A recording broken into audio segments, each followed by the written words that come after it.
Hi everybody, so welcome to the channel, welcome back to the channel for yet another video about art furniture from the past. And this video is going to preserve a digital trace of these 240-year-old artifacts here. And I do hope that no matter your degree of experience, that taking a closer look here will interest you, if not perhaps inform your own collecting. Through the discussion of these pre-industrial period pieces, I hope that we'll shed a little light on furniture history and help people better understand the difference between these original period pieces from a pre-industrial timeline and, everything else that we sort of ambiguously qualify as an antique. But firstly, let me just say that these are really emblematic examples of French 18th century period pieces. Truly emblematic armchairs here of the Louis XVI period. Memories of the 1780s, and it's important to see that works of furniture art like this are really carrying with them the soul of an era, the soul of the 18th century. And of course, less abstractly, we can appreciate these as standalone, exceptional items as they are very skillfully produced, and it's fairly remarkable that they were made so exactly in a time before running water and electricity, and then improbably, moreover, they have transcended several lifetimes to end up here in front of the camera today. But when we look at works of decorative art from these times, we also need to consider that now these are divorced from their original setting, which was, sort of a meticulously designed interior, the likes of which we could scarcely find in the contemporary world today. But anyway, these are emblematic examples of Louis XVI period armchairs.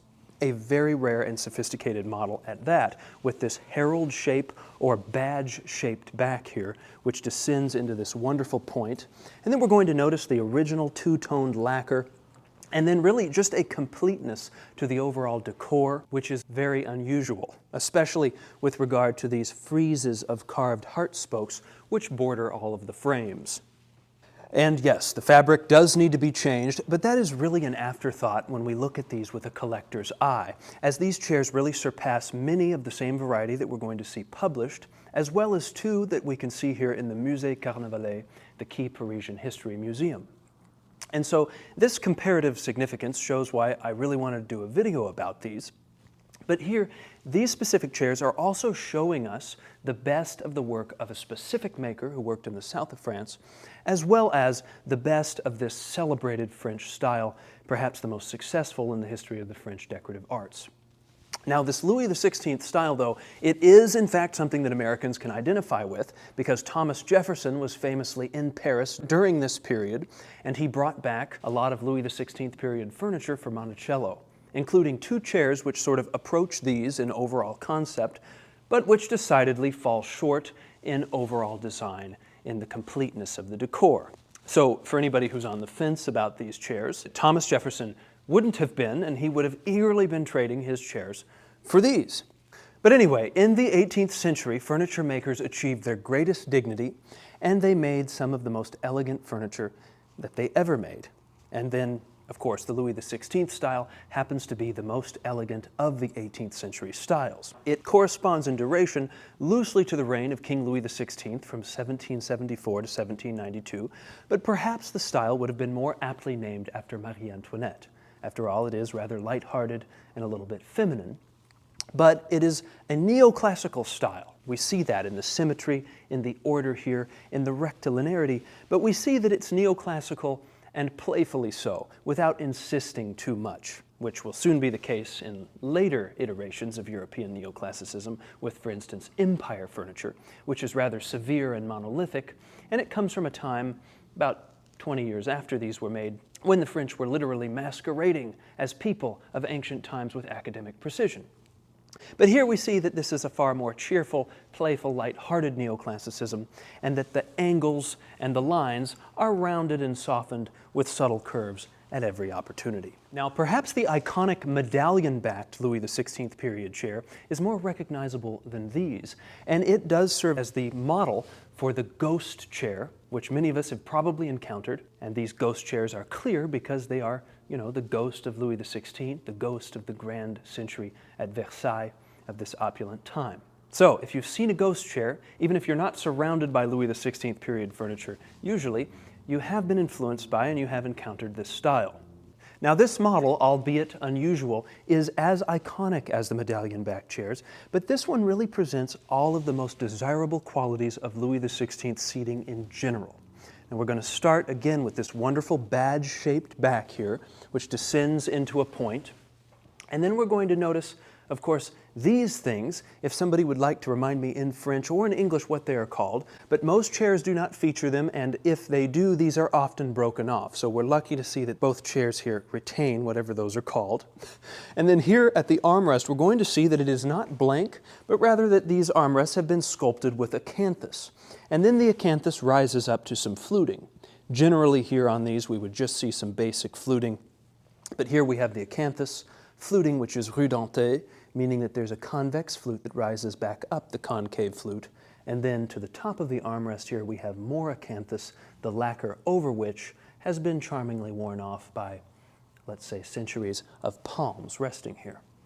And another feature of these chairs that I've never seen before is the break in the front belt here. What an unusual and added little bit of workmanship that, of course, enhances this angularity here subtly of this neoclassical chair. But if we look at the line of this front belt, we're actually going to see that the break allows for this to be a harmonious reflection of the form of the top of the seats here. So we see that we've added some angularity to the chair, but we've also increased the overall harmony of the design of this piece. And while we're up here, we're going to notice some rosaces at the sides and at the front of the corners of the chairs here. And then these rosaces are going to be mirrored by the ones that are at the front and at the sides of the tops of the legs. Now these legs are another very striking and unusual feature of these chairs, and you can see that they are squared and tapered, and they end in little squared and tapered hooves. Also, we'll notice here that the fluting has been sculpted into foliage. That's another added touch of quality. But anyway, the legs are the key criteria for attribution to a master furniture maker named Pierre Piot, who worked in the south of France in the city of Nîmes. And in fact, I've done another video on an armoire made by Pierre Piot, which is an entirely different type of furniture, but we're going to see that this armoire also features these unusual feet, which are squared and tapered and which end in squared and tapered hooves. Now, the excellence of Pilot's work was rare for non-Parisian makers, but Pilot studied in Paris and then brought the excellence of Parisian woodworking down with him to Nîmes in 1776. And he's most known for his chair production in art furniture. And these chairs are benchmark examples of his production, thanks to their unusual refinement and how they surpass in quality many of Pilot's chairs, which we're going to encounter published. And although these pieces are unsigned, we can at least say that the attribution is far from tenuous, because I did find these at an estate in the city of Nîmes where Pilot worked. And now, if we look underneath these chairs, where I had first hoped to find a stamp, we very frustratingly see, centered into the back of the inner belt of the seat, a tack in the same place on both of these chairs. Now this would have held some sort of a label, perhaps Pierre Pilot's label, or even an inventory label, as the types of people who would have ordered these probably had inventory systems in the house with little labels that indicated where the pieces went. That's a pretty common thing. But in any case, we see that there was a bit of history to these chairs, which is natural because they are, after all, remarkable. Also, while we're here, we see the oxidized inner frame, the hand saw marks here, the spider eggs, the tack holes from previous upholstery jobs with various tacks that are stuck inside of the beech wood. Basically, we see everything that we would be looking for when generally vetting, at a glance, a chair for 18th century authenticity. We can also see some of the joinery down here, with the dowels visible above the feet. And then we also see more apparent doweling all over the chairs, but here on the back specifically, where we're also going to encounter these vertical assembly joints, as later copies of these types of chairs are generally associated with having diagonal or horizontal assembly joints. But here we see they are vertical, true to the period, and then we see these dowels here, which are peeking out through the lacquer applied 2.5 centuries ago. Now we're also going to see a little bit of intellectual consistencies going on in terms of 18th century manufacture, because at the time finishing things was so difficult, hidden parts of these pieces would often be left blank or less finished than, say, the most visible parts of the piece. Now, of course, chairs have to be finished on the backs because they're going to be seen from all areas of the room, but we can still see here how in the 18th century, Pillot did not take it upon him to continue this frieze of heart spokes all the way around to the back section of the chair, where relatively fewer people would be looking, would be gazing upon his work. And then, more subtly, we're going to notice that the fluting here in the legs, which becomes foliage on most of these, well, it doesn't become foliage on all of the flutes. The flutes which are least likely to be seen, especially these ones here on the back of the front legs, on the back of the back legs, and on the inside of the back legs as well. Back in the 18th century, when you had to carve those flutes out by hand to give us those decorative little bits of foliage, it would be much better to pick and choose which flutes to carve, so instead of carving 32 flutes of foliage per chair, you can achieve the same effect by only hand carving 20. And so anyway, these little irregularities are the hallmarks of an 18th century period piece.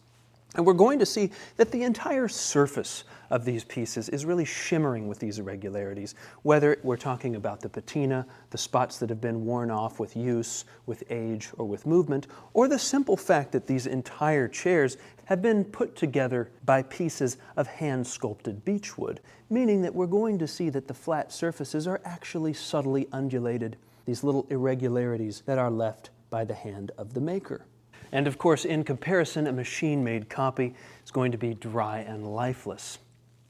Now, one of the final little traces of its age are how the bottoms of the squared and tapered feet, the little hooves here, are actually becoming rounded. And that's just because of how these chairs would have been tilted back and dragged across a rug or a floor over the centuries. And that's caused these square little hooves to be rounded in various places, and that's probably what prompted the addition of these aftermarket metal sliders here, which prevent that from happening any further. But anyway, that's just one of the things that we look for. It's one of the likely places naturally where a chair would be aged or worn, such as the acanthus here that we already mentioned, with the lacquer that's gone from having rested hands here over the centuries. So all in all here, everybody, there is just an uncanny completeness to the design and the decor here of these chairs, which just differentiate them from the vast majority of Louis XVI period chairs. And that's what makes them so lovely. That's what makes them benchmark pieces. And that's what made me so thrilled to be able to share them with you today. And if you remove some of these details of quality that we've discussed, you significantly weaken the effect of the whole work of art. So, without further ado, and with all of that being said, I do sincerely hope that you've all enjoyed taking a closer look at these 18th century pieces from the time when furniture reached the peak of its importance, when people were most aware of the extraordinariness of their furniture because their furniture was extraordinary. And so, if you've enjoyed this video, please like it, and I'll invite you to subscribe to the channel, as it would greatly help in the endeavor of creating an online period furniture library of the most compelling pieces that I encounter. Thank you.